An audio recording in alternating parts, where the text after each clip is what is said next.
yeah. There you go. You ready? Yeah. Good morning. Welcome to another Read Aloud of Hero. We've got our cup of coffee. Oh, it's good. We've got Otter, we've got Diego, we've got a little light. I think we're ready to get this show on the road and see what's happening and who that big guy was. Chapter 23. Zach wasn't sure what day it was, or whether he was awake or asleep. He just knew that sleep seemed much, much better right now because sleep meant he would not be hurting nearly as much. He was in the New York hospital in a room overlooking the East River in a wing named after his mom's father. When he managed to open his eyes, which wasn't often, he saw his mom. Kate was there a couple of times too, and Uncle John, but he was never awake long before a doctor or a nurse entered the room and took his temperature, gave him a pill to swallow, checked his eyes, and told him to go back to sleep. Even talking hurt. Tough one time, Zach had said to his mom in a weak voice. "You should see the other guy." "I'm just grateful to see you," she'd said. "You had a concussion, though what you're feeling the most is 2 broken ribs. The doctors say that those are going to hurt for a month or so, maybe more, no matter what they do for them." His mom put a cool hand on Zach's forehead and said, "Other than that, no permanent damage to my boy." Zach had closed his eyes again and let whatever medicine they were giving him take him until he was back to sleep again. He dreamed of his dad more than once, kept seeing his lips moving, knew that his dad was trying to tell him something, but he couldn't make out the words. The dreams felt so real. The next time Zach woke up in the night, Dr. Van was there. "So, how we doing?" Dr. Van asked. "Little less rap music inside my head." "Excellent." He shined his small flashlight into Zach's eyes, took his temperature again. "You're a remarkably fast healer, my friend. Speaking of friends, I saw your goodbyes for the night to both friends and family. Miss Kate, by the way, though she was getting ready to sleep on the floor next to your bed, I told her you'd be fine on your own." "And she listened to you?" Zach said. "Doc, you're not just a healer, you're a miracle worker." "Maybe I am. Now, get some sleep." "I'm wide awake, though," Dr. Van said. "Not for long." Zach closed his eyes. Maybe he would dream of his dad again. Zach, man. It had to be a dream. Had to be his dad talking to him. So at first, he was afraid to open his eyes, afraid the dream would leave him, the way the good ones sometimes did right before you woke up in the morning. "Zach, man, I know you can hear me. Open your eyes." He turned toward the voice, groaning as he did, feeling the stab of his ribs. He opened his eyes, now in the half-light of the hospital room, and saw that it wasn't his dad talking. It was Mr. Herbert. He looked the same as he had out at Land's End. Same jacket, same old jeans, same white hair. Zach said, "How did you get in here?" The old man grinned. "You've got your ways getting to where you need to, and I have mine." "I ran out of magic," Zach said. Mr. Herbert shook his head. "You've got all the magic you need, boy. More than you know, and as much as your father. Yet, let this be a lesson. You're only 14, and you're still human." "Had to be a better way for me to learn that." "Nope," said Mr. Herbert. "This was exactly the kind of lesson you needed to learn to keep living. There's a reason for everything, boy." "My head hurts so much to play this game," Zach said. "What time is it anyway?" "About 4. "And you just walked past everybody and got in here?" "Told you," Mr. Herbert said. "I've still got a few tricks up my sleeve." "So you've got your own talents too?" "You're the talent, boy. I'm more like your agent." "How lucky for me," Zach said with a roll of his eyes. "You choosing me like this?" "We don't get the choosing. Either one of us. Everything with a reason, everything with a purpose. But things are starting to speed up, which means you're going to have to pick up the pace." Zach pictured himself reaching over and pushing his call button for a nurse. Wondered if the strange man would simply disappear if somebody walked in on them. But he didn't reach. He was interested in what the man had to say. "I kind of facilitate things. I did it with your father when I found him on the street, and now I'm doing it with you." "What do you mean, when you found my dad on the street?" Zach said. "You never told me anything about that." "He was about your age," Mr. Herbert said, "but let's not get ahead of ourselves. That's another story for another time." Now, Zach made himself sit up, not caring how much it made his ribs scream. "Another person worried that I might get ahead of myself," Zach said. "Lower your voice," the old man said. "The reason I'm lying here like Humpty Dumpty is because I'm already ahead of myself. You're still way ahead of where I thought you'd be, and that's a compliment. Pardon me if I don't thank you. No thanks are necessary, really. The big thing now is getting you better, and I'm not talking about your health, boy. I mean, we've got to get you better at being you. The old man pushed his chair back, stood up. You're not going anywhere, Zach said, though they both knew he couldn't do anything to stop him. Mr. Herbert surprised him and sat back down. You know, he said, there's times a look on your face when I see the boy your father was, or maybe it's the man you're going to become. Zach's head was starting to throb again, more because of the conversation than the pills that were wearing off. But this was important. I get it by now, he said to Mr. Herbert. I get the little games you like to play with me, talking in circles or riddles or whatever it is you do. They're not riddles if you know the answers. Stick it. It made the old man laugh again. Now you really sound like your father. Zach closed his eyes. Leave me alone, he said. There will be a time when I'll do that, when you'll be on your own, Mr. Herbert said, but you're not ready for that yet. When was my dad ready? He was older than you. And he was, you told him. Oh, and when he was, you told him what he was up against? I did, Mr. Herbert said. But when I first found him, when he was your age, I just told him about the life he was going to have, the wife and the son and all the rest of it. With him, there wasn't quite the urgency. He had a little time to grow up and what he became, what he was destined to be. The old man closed his eyes now, as if smiling at the memory of the young Tom Harriman. Then he snapped out of it. But, like I keep telling you, we don't have that kind of time, Zach man. I just stopped by to make sure you were okay. It's important you are.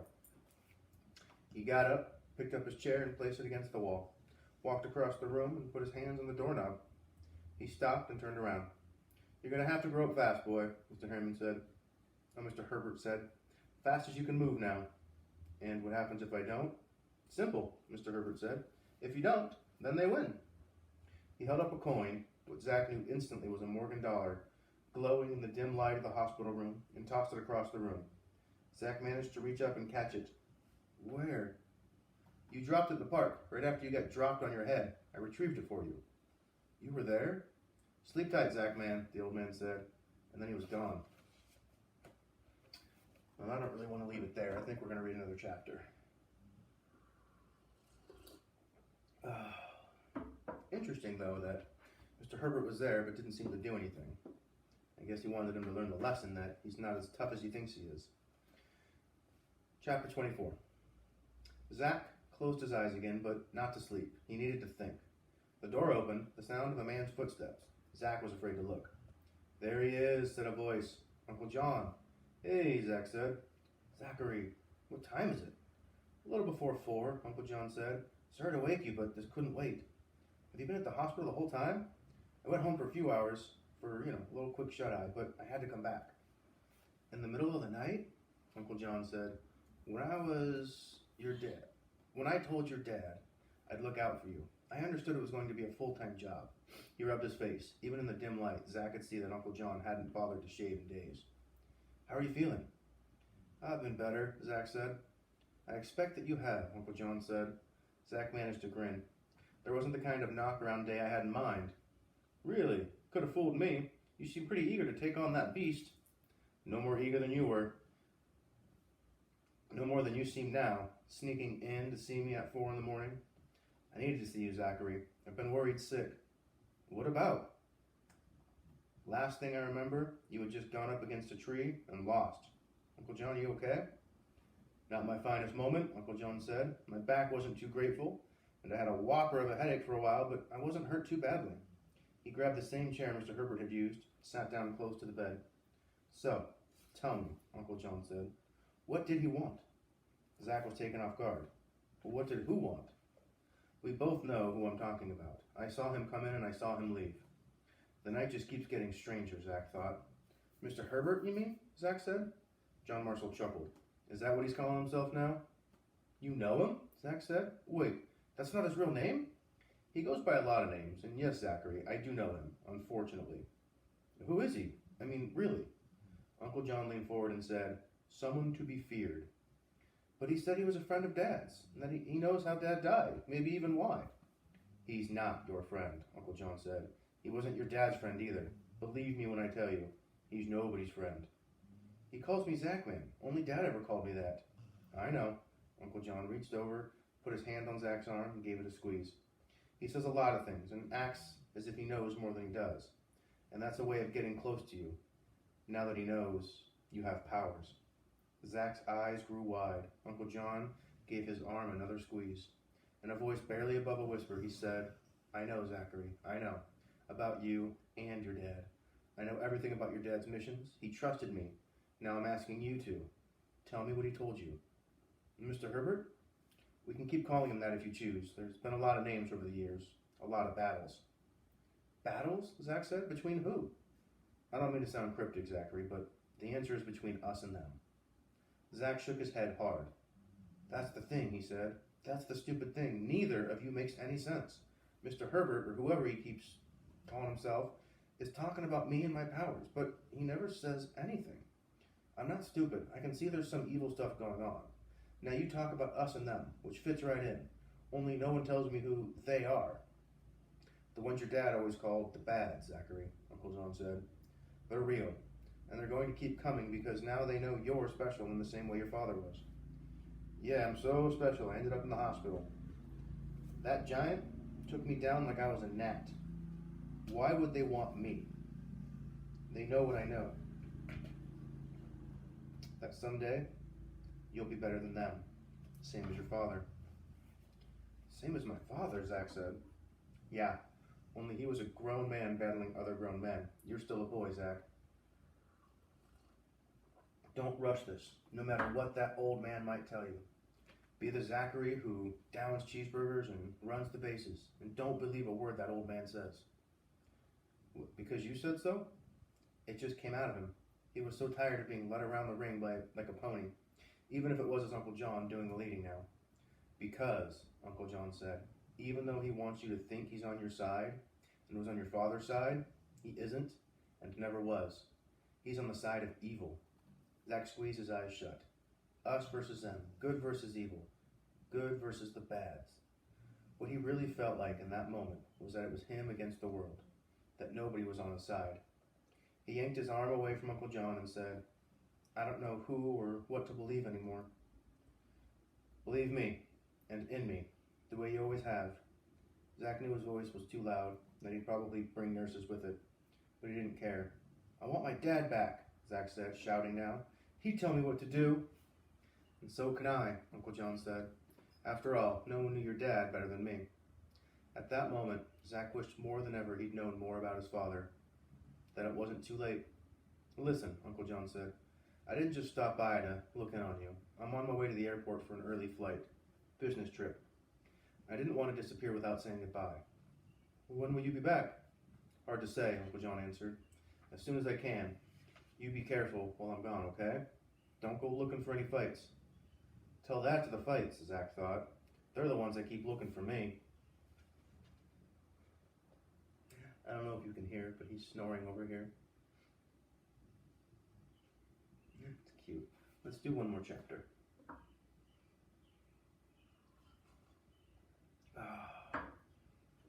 1 week later, Zach was back at school feeling no pain, yet questions never left his mind.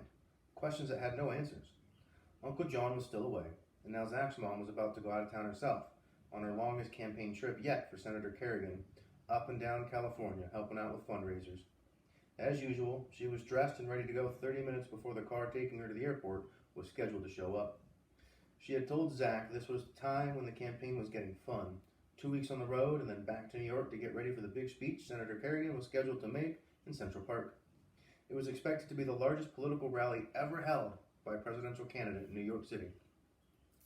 When the driver called to say he was out front, she walked over and pulled Zach into an embrace.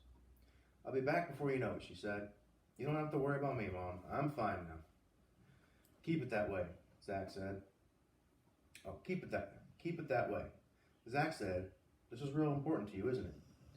Something crossed her face, and a sad look Zach didn't understand. More than you know, she said. The elevator doors opened, and 2 minutes later, Elizabeth Harriman was on the road. It was a Saturday afternoon, and Kate was at the movies with some girlfriends. Alba had gone grocery shopping with a friend, another housekeeper in the building. It was quiet in the apartment, and somehow the quiet made Zach restless, as if he needed to be outside. Not the kind of need that had sent him out into the night or to the reservoir to rescue Kate that day. He hadn't felt that need or any of his newfound powers since he'd gotten out of the hospital. He kept telling himself it was because he wasn't completely healed yet. His body wasn't ready to go 12 rounds with the next giant who came along. And maybe that was part of it. But Zach knew it was more. For the first time, he was afraid. Whatever the battles were that Uncle John had referred to, Zach knew one thing now. They were bigger than him. A lot bigger. One more time, Zach wished for the power he didn't have, that no one had. The power to go back in time to make things the way they were. He wanted to go back and tell his dad not to get on the plane, then sit down and ask him all the questions he could get. All the questions he could get answers to. He'd trade everything for that. Zach didn't go outside, afraid that no matter where he planned to go, he'd walk right back into Central Park, and that trouble would be waiting for him, again. Instead, he popped into one of his small, all-time favorite DVDs, The Man in the Iron Mask, getting lost in the adventures of the Musketeers. Zach sat in the den and watched the swordplay and got carried along by the story all over again, even knowing exactly how things were going to play out. How they usually played out in the movies. The good guys were going to win in the end. There's a pause here.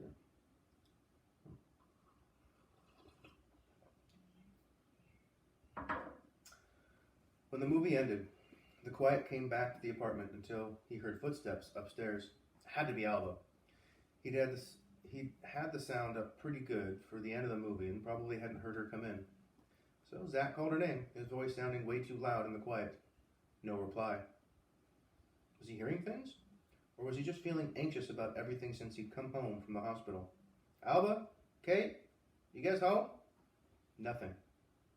He walked into the foyer, stood perfectly still and listened, more quiet. There were times when he wanted to turn down the volume in his life, especially when the three women of the place were all talking at once during dinner, but now he wanted them all back, wanted to feel less alone, wanted to hear the sound of a voice other than his own. Feeling like an idiot, he walked through every room of the first floor. In the dining room, he looked into a mirror at his own reflection and said, "Who?" Feeling even more like an idiot, he went upstairs to his room. His laptop was on, only he hadn't used it all day. And downstairs, he heard the elevator doors opening and felt his heart pound. He froze. Then he heard Alba calling his name. He was about to answer her when he looked back at his computer screen. It was then that he saw the message typed. Trust no one. Wow. I wonder who left that. Let's read one more chapter. It's not too long. What do you think? Snower if you think I should read more. I'll take that as a yes. 26. Zach hadn't told Kate about Mr. Herbert coming to the hospital or about Uncle John. He hadn't told her that someone had snuck into the apartment and gotten on his computer and found yet another way to scare him. He just wanted his mom to come home. Somehow in a world that seemed to have gone completely haywire, her presence in the apartment made things seem a little more normal. The day she arrived back, he charged down the stairs and threw his arms around her the way he used to when his dad would come home from a long trip. I missed you, he said. Missed you too, pal. She pulled back concerned. Everything okay? Zach said, No, it is. After dinner that night, just the two of them, they went and sat on the balcony outside Zach's room. I need to tell you why I'm throwing myself into the Kerrigan campaign so fully, she said. I assumed it was because you just thought he was the best man for the job. They were eating ice cream, looking out at the city. He is the best man, she said. I'm convinced of that. But there's something more, and it involves your father. And you have a right to know, and I should have told you before this. Zach waited, thinking, what now? More surprises. Senator Kerrigan asked your father to be his running mate, she said. Say what? It's true, she said. Vice President. Dad? Bob Kerrigan approached him with the idea when he first decided to run. Your father just laughed, but it was no joke to Senator Kerrigan, and somehow he managed to convince your father. But Dad used to say the only office he was fit to manage was his fantasy baseball team, and he always finished last. Senator Kerrigan didn't care. He said that his election was going to be about character, and nobody, including him, had more character than your father. Besides, it's not like President Addison was going to stay in office forever. Your father needed to think about his future. And Dad? He really wanted to do it? No, Not at first, but he finally came around to thinking he was obligated to do it. He said he was getting too old to leap tall buildings in a single bound, and that there had to be another way to help his country. Leap tall buildings in a single bound? It's what they say in Superman. Superman? The way he'd always thought of his dad. No more than ever. Or now more than ever. Zach said, "What did Uncle John think?" He could hear Uncle John's voice in his head. "No one knew your dad better than me." He was a little funny about it, actually. He didn't like the idea. Your Uncle John isn't exactly the biggest Kerrigan fan. It was one of the few things those two actually disagreed about, other than baseball. Your father was nothing, if not his own man, though. Once he had his mind made up, there was nothing anyone could say to change it. Zach took a deep breath and then let it out. "Why didn't you tell me this before?" he asked. His mom turned and looked at him. "Because I thought it was one more thing that would make you sad. And I thought we had enough might-have-beens with your father already. But you're telling me now." "I'm telling you now because I look at the Kerrigan campaign as unfinished business for your father. And if I'm not around much over the next few months, the way I want to be, and the way you want me to be, you deserve to understand why." "Vice President Dad," Zach said again. "Yeah," his mom said, "and who knows, maybe down the road, he would even have been President Dad." She took his empty bowl with hers and went inside. Zach sat there wondering about unfinished business more than ever. Okay, I think that's a pretty good place to stop. But I think we're getting more questions than answers at this point in the book. So we knew that Kerrigan and Zach's father were close, but now we hear that Zach's dad was going to be running for vice president with Kerrigan as president. And Uncle John knows about his powers, Zach's powers, and Zach's father's powers. And this character that he met at Land's End doesn't seem to be going by his real name, and Uncle John says he's not a good guy. Plus the giant. There's a lot going on. My mind's racing. We'll figure out some more next time. I'll see you then. Hi. Did you hear any of the story? That's how you can tell it's a good read aloud, when someone falls asleep to it.